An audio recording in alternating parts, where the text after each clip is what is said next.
আপনার আছে নরসিংদী মানে এদের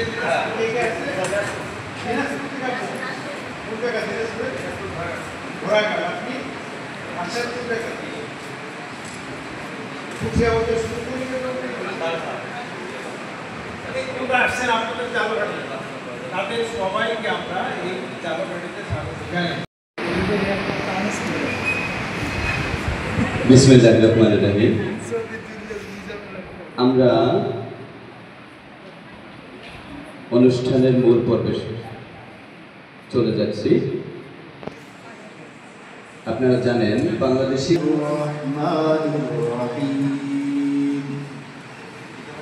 وهو الغفور الودود ذو العرش المجيد আর যদি বিএনপি ক্ষমতা আসে তখন হয়তো আমিও একটা নাম এই বলে আপনারা যে চেষ্টা করছেন কষ্ট করেছিলেন তাদের যদি দুর্দশা যেমন কয়েকজন বিবাহ ভেঙে গেছে। আমি এই ধরনের ছেলে তাদের শান্তি রাখি। একটা মেয়েকে সে বিবাহ করে নিয়ে আসছে। আমি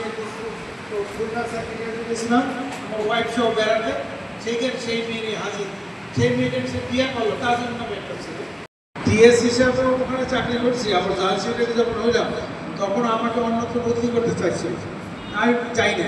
না স্যার, আমি এখানে ভালো থাকি। আমার মূল উদ্দেশ্য ছিল এই স্কুলগুলোকে এমনি করতে পারে। এবং আপনারা জানেন কিনা পরে জানতে, তখন অর্থ মন্ত্রণালয় কিন্তু এদের স্বীকৃতিও দিয়েছিলাম এবং অর্থ মন্ত্রণালয় পাঠিয়েছিল। কিন্তু অর্থ মন্ত্রণালয় থেকে এই স্কুলগুলোকে স্বীকৃতি না দিয়ে সেখান থেকে বলে যে নতুন একটি নীতিমালা করে তারপর পারে। এরপর কিন্তু মন্ত্রণালয় নতুন একটি নীতিমালা করেছে, কিন্তু আর অর্থ মন্ত্রণালয় সমাজের মাঝে বের করতে, কিন্তু আমরা সেই শিশুদের নিয়েই কাজ করি, অথচ আমাদের সমাজে কোনো মূল্য নেই। তো আমাদের কিভাবে মূল্য হবে সেটা আমাদেরকে সেই পথ বের করতে হবে, যার কারণে আজকের মতো ভিন্ন সভা। তো আপনারা কিভাবে আমরা এমপিও পাবো, মানে আমরা তো অনেক দিন থেকে অত্যন্ত পরিশ্রম করে আসছি, কিন্তু আমাদের কোনো বেতন ভাতা নেই। তো অনেক বছর হলো, যাকে হয়তো বা আমাদের আশা সামনে আছে, সফলতার দ্বার আমাদের সামনে উন্মোচিত হবে নিশ্চয়ই। তা আপনারা আমাদের সাথে কাজ করবেন, আপনাদের সুন্দর মূল্যবান মতামত দিবেন যে কীভাবে আমরা এমপিওর জন্য কাজ করতে পারি, সেটার জন্যই আজকের মতো ভিন্ন সভা।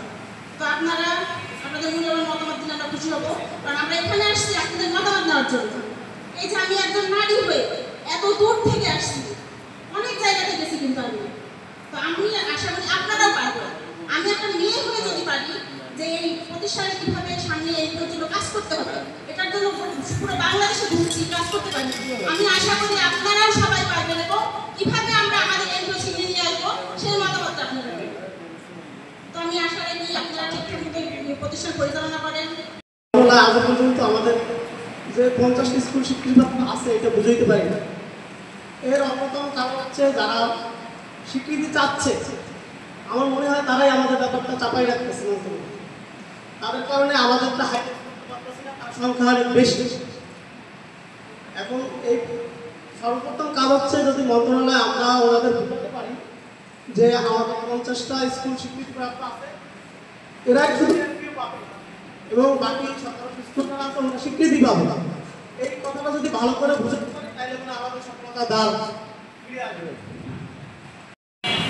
আমার সভাপতি মহোদয় থেকে শুরু করে আমাদের রয়েছে আইন মন্ত্রণালয়, যিনি মন্ত্রণালয়ের বিভিন্ন দাপ্তরিক কাজে তিনি সম্পৃক্ত থাকেন, যেখানে সংবিধান সংস্কারকের তিনি ছিলেন।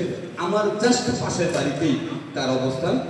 আমি তার সাথে আমি মন্ত্রণালয় ঢুকলে সেই আমাকে পাস দেয় বা আমি তার সাথেই আমাকে সে রিসিভ করে নেয়। এই ধরনের তার সাথে অনেক ভালো সম্পর্ক। সে প্রশাসনিক কর্মকর্তা, কিন্তু তার সাথে আমি একাধিকবার এই স্কুলগুলো নিয়ে কথা বলেছি। সে একটা কথা বলেছে যে 1600 বিদ্যালয়, কিন্তু এই বিদ্যালয়গুলো এমপিওভুক্তি করার জন্য স্বীকৃতি প্লাস এমপিও, এটা সরকার এত বড় একটা রিস্ক নিতে চাচ্ছে না, যেহেতু অর্থনৈতিক একটা বড় চাপ সরকার উপরে পড়ে যায় এবং ব্যাঙের ছাতার মতো বিভিন্ন প্রতিষ্ঠান শুধু সাইনবোর্ড দিয়ে তাদের তালাও এমন মাসেও খোলে না।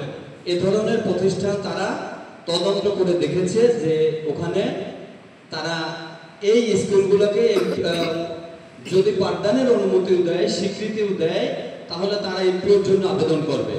এমপিওর জন্য তারা আবার রাজপথে থাকবে। কেন তাদের স্বীকৃতি প্রদান করা হলো? এ কারণে সরকার এই রিস্কটা এই মুহূর্তে নিতে চাচ্ছে না।